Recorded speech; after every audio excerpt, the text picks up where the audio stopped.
بسم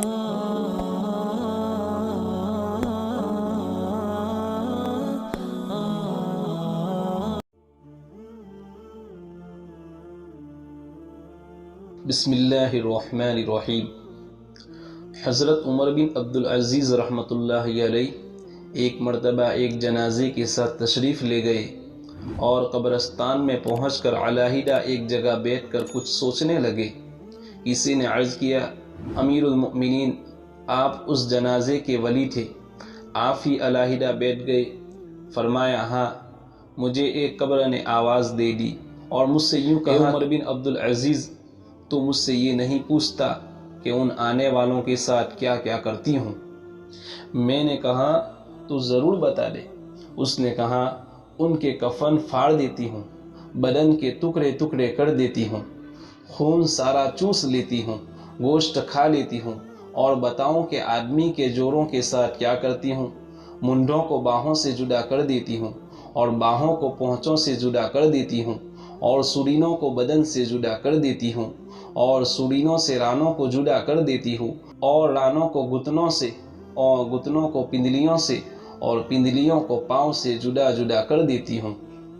یہ فرما کر عمر بن عبدالعزیز رحمۃ اللہ علیہ رونے لگے اور فرمایا کہ دنیا کا قیام بہت ہی تھوڑا ہے اور اس کا دھوکہ بہت زیادہ ہے۔ اس میں جو عزیز ہے وہ آخرت میں ذلیل ہے، اس میں جو دولت والا ہے وہ آخرت میں فقیر ہے۔ اس کا جوان بہت جلد بوڑھا ہو جائے گا، اس کا زندہ بہت جلد مر جائے گا۔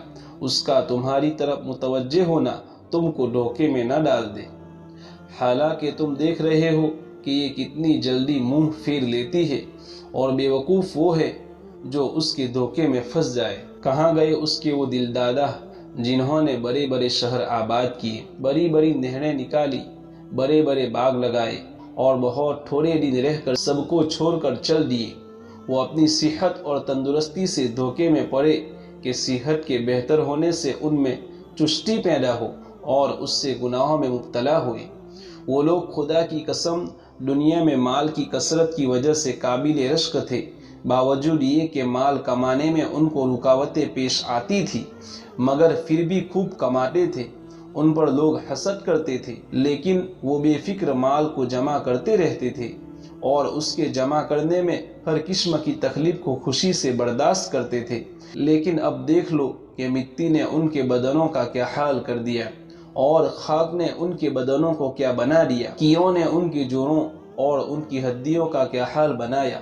وہ لوگ دنیا میں اونچی اونچی مسہریوں پر اونچے اونچے فرش اور نرم نرم گدوں پر نوکروں اور خادموں کے درمیان آرام کرتے تھے۔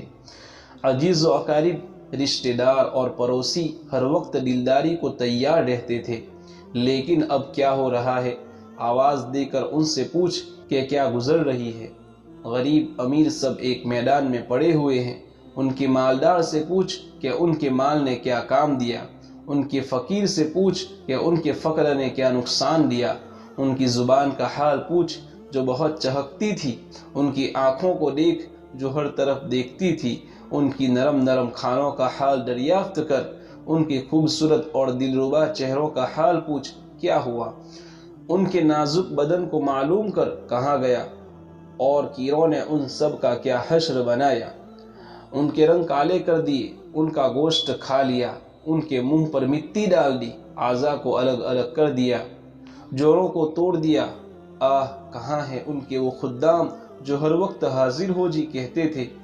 کہاں ہیں ان کے وہ خیمے جن میں آرام کرتے تھے؟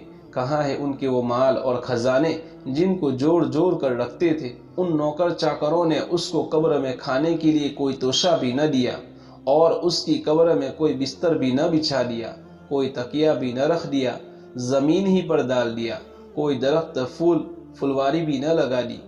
آہ، اب وہ بالکل اکیلے پڑے ہیں، اندھیرے میں پڑے ہیں۔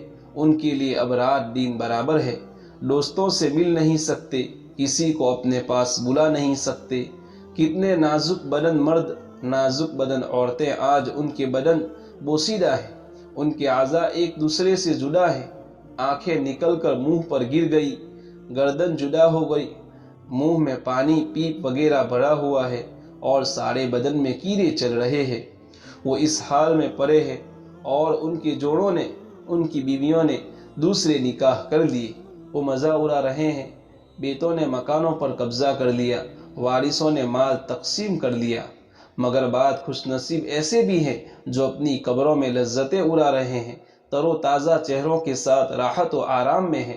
لیکن یہ وہی لوگ ہیں جنہوں نے اس دھوکے کے گھر میں اس کو یاد رکھا، یعنی آخرت کو یاد رکھا، اس کی امیدوں کو مقدم کیا اور اپنے لیے توشہ جمع کر دیا، اور اپنے پہنچنے سے پہلے اپنے جانے کا سامان تیار کر دیا۔